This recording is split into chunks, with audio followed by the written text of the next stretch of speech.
Segitiga Bermuda adalah salah satu rute pelayaran pengiriman terpadat di dunia. Sebagian orang yang skeptis percaya bahwa fakta ini telah memecahkan misteri segitiga Bermuda.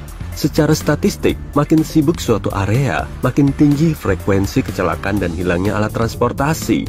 Meskipun ini masuk akal, bukan frekuensi hilangnya kapal dan pesawat yang jadi misteri di segitiga Bermuda, melainkan tidak adanya penjelasan atau bangkai kapal dan pesawat yang ditemukan.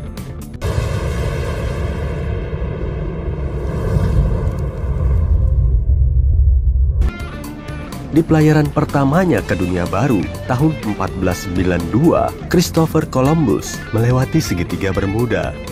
Columbus melaporkan suatu malam saat digeladak kapal, dia melihat cahaya raksasa muncul di kejauhan. Cahaya itu belum pernah dilihatnya. Columbus melihat kompasnya untuk membaca arah, dan kompas itu menunjukkan arah tak menentu. Mungkin kamu sudah tahu segitiga Bermuda nggak tercantum di peta dunia manapun. Ini karena banyak institusi resmi menolak mengakui bahwa area itu benar-benar ada. Tak seorang pun tahu persis berapa kapal dan pesawat yang telah hilang di segitiga Bermuda. Perkiraan kasarnya adalah 50 kapal dan 20 pesawat.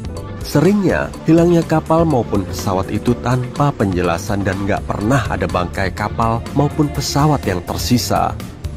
Saat sejumlah pesawat TBF Avenger menghilang, diadakan operasi pencarian besar-besaran. Sejumlah perahu dan pesawat menyisir segitiga Bermuda untuk mencari tanda-tanda pesawat itu. Salah satu perahu pencari adalah perahu udara PBM-5 Mariner. Perahu udara itu memulai pencarian pukul 17.27 dan mengirim pesan radio rutin 3 menit kemudian. Lalu, nggak pernah terdengar kabarnya lagi. Jejak perahu udara penyelamat itu tak pernah ditemukan, begitu juga kelima pesawat Avenger. Investigasi besar-besaran diluncurkan untuk menyelidiki hilangnya berbagai kendaraan itu, tapi tak ada penemuan apapun. Segitiga Bermuda adalah rumah bagi cuaca yang sangat intens dan tak bisa diprediksi. Badai terbentuk dengan cepat dan tak terduga, lalu lenyap segera sesudahnya. Kamu bisa saja tidak melihat momen itu kalau kamu berkedip sekali saja. Ini bisa menjelaskan kenapa sedikit sekali sinyal bahaya yang dikirimkan, karena pilot dan pelaut nggak pernah sadar cuaca buruk sedang mengintai. Sebuah teori populer menyatakan hilangnya banyak kapal dan pesawat itu disebabkan oleh gelombang raksasa. Ilmuwan menyebut gelombang raksasa sebagai badai ekstrim. Fenomena ini muncul ketika berbagai pola cuaca terjadi di waktu yang sama dan menimbulkan gelombang besar tak terduga sampai setinggi 30 meter. Menurut saksi, gelombang itu mirip dinding air tinggi. Fenomena ini bisa menjelaskan kenapa kapal tenggelam dengan cepat dan tanpa jejak sama sekali. Di lepas pantai Jepang, kamu akan menemukan segitiga Bermudanya Samudra Pasifik. Orang menyebutnya segitiga naga. Antara tahun 1950 sampai 1954, ada 9 kapal lenyap di area ini tanpa meninggalkan jejak. Kapal Kayomaru 5 dikirim untuk menyelidiki lenyapnya kapal tanpa penjelasan ini. Lalu kapal itu pun ikut lenyap. Setelah insiden ini, otoritas Jepang menetapkan area ini sebagai area berbahaya dan para pelaut dianjurkan untuk menghindarinya. Sebagian orang menyalahkan aktivitas paranormal dari luar bumi atas semua bencana ini. Yang lain menduga ini semua ada kaitannya dengan fenomena alam yang mengamuk. Sebagian ilmuwan percaya penyebab berbagai anomali itu adalah perubahan lingkungan. Di dasar Laut Pasifik, di area Bermuda, juga terdapat metan hidrat dalam konsentrasi sangat tinggi.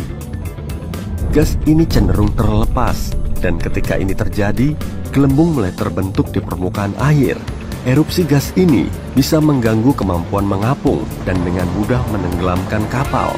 Karena reaksi kimia ini, jejak kapal bisa saja tak terlihat. Kemungkinan penjelasan lain untuk segitiga naga di Jepang itu adalah gunung berapi bawah air. Faktanya, fenomena ini bisa menenggelamkan bahkan pulau-pulau kecil. Untungnya, nggak ada yang tinggal di sana. Sudah menjadi hal yang umum jika sebagian gunung berapi ini lenyap di bawah air dan gunung-gunung lain muncul, entah dari mana, karena aktivitas kegempaan. Kamu takkan pernah menemukan segitiga naga di peta dunia resmi manapun. Jadi di dunia nyata, tak seorang pun yang yakin berapa luas segitiga itu. Di bulan Juli 2015, dua remaja lenyap setelah berangkat berlayar di lepas pantai Florida.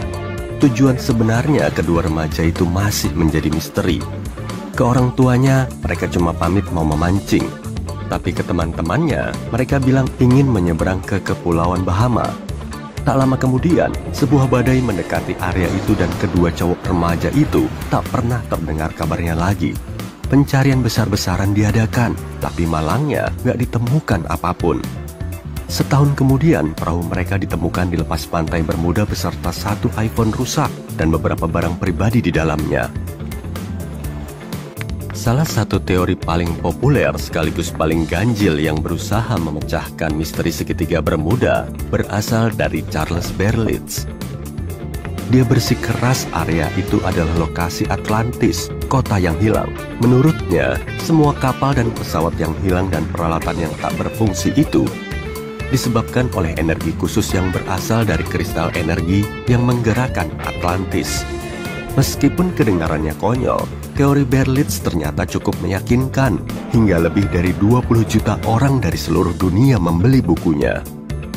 Sebelumnya, kompas nggak mau berfungsi di segitiga Bermuda sebab garis-garis kedua kutub kebetulan bertemu di sini, yakni garis utara sejati dan garis utara magnetik. Jika kamu berada di garis ini, kompasmu akan berperilaku aneh, tapi garis utara magnetik terus bergeser dan sekarang sudah jauh di luar segitiga itu. Tidak ada legenda yang mengatakan para bajak laut dari berabad-abad lalu beroperasi di segitiga Bermuda, atau kapal hantu Flying Dutchman yang melenyapkan kapal-kapal lain. Teori populernya adalah kapal-kapal berlayar ke masa lalu atau masa depan melalui portal waktu di segitiga Bermuda. Syukurlah, ini semua hanyalah mitos. Bayangin deh, ratusan tentakel raksasa menggapai-gapai sekelompok kapal yang lagi berlayar di segitiga Bermuda. Di abad-abad lalu, fenomena ini bisa nenggelamin seluruh armada karena di masa itu kapal terbuat dari kayu dan lebih ringan. Cumi-cumi membelit geladak kapal dengan tentakelnya yang kuat, melubangi lambung kapal dengan paruhnya yang tajam. Pengisap bergigi bisa mematahkan tiang-tiang kapal dan merobek layar. Air memenuhi palka dan perlahan-lahan naik ke geladak. Kapal-kapal itu tenggelam dalam hitungan menit. Korban selamat sampai di pantai dan bercerita kepada semua orang tentang monster-monster raksasa itu. Beginilah legenda tentang Kraken muncul. Untungnya, sekarang orang punya sonar dan peralatan untuk mengamati lautan. Orang bilang alasan utama tempat ini begitu misterius pasti karena medan magnet yang membentuk segitiga mengerikan ini. Dasar laut terdiri dari bebatuan yang mengandung banyak magnetit. Magnetit lebih mirip besi. Medan magnet bereaksi terhadap konsentrasi magnetit tinggi di dasar lautan yang bisa memunculkan semacam konflik antara keduanya. Hal ini sering menyebabkan berbagai anomali cuaca dan hasilnya navigasi jadi bermasalah. Dan wajar kalau perubahan di dasar laut atau medan magnet bumi sangat memengaruhi segitiga Bermuda. Posisi medan magnet cenderung bergeser, begitu juga lempeng tektonik dan bahkan benua, meskipun kita nggak pernah menyadarinya. Biasanya, langit di sana sangat cerah, tapi di tahun 1883, beberapa orang menyaksikan hal-hal yang tak wajar di area itu. Sebagian orang mengaku telah melihat balok-balok es besar berjatuhan dari langit, dan kru kapal bahkan berhasil menyimpan satu balok sebagai bukti kuat. Sepertinya segitiga punya perwakilan bukan cuma di bumi, bahkan di ruang angkasa. Tapi biasanya pesawat ruang angkasa nggak lenyap begitu saja. Di sana kan nggak ada udara. Area anomali ini sangat luas dan membentang tepat di atas Atlantik Selatan. Anomali ini meliputi area dari Chili sampai Zimbabwe dan tepat berada di titik di mana sabuk radiasi Van Allen paling dekat dengan permukaan planet kita. Bumi punya dua sabuk semacam itu yang berfungsi untuk menangkap partikel-partikel yang dilepaskan matahari. Sabuk ini melindungi bumi dari radiasi dengan sangat baik.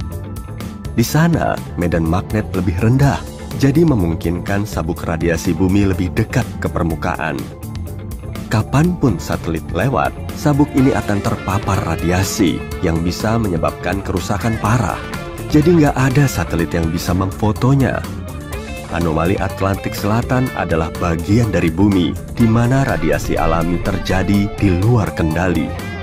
Tapi, cuma sedikit bukti bahwa semua segitiga ini benar-benar berbahaya. Banyak orang percaya segitiga Bermuda telah berulang kali terbukti bukan apa-apa melainkan cerita fiksi.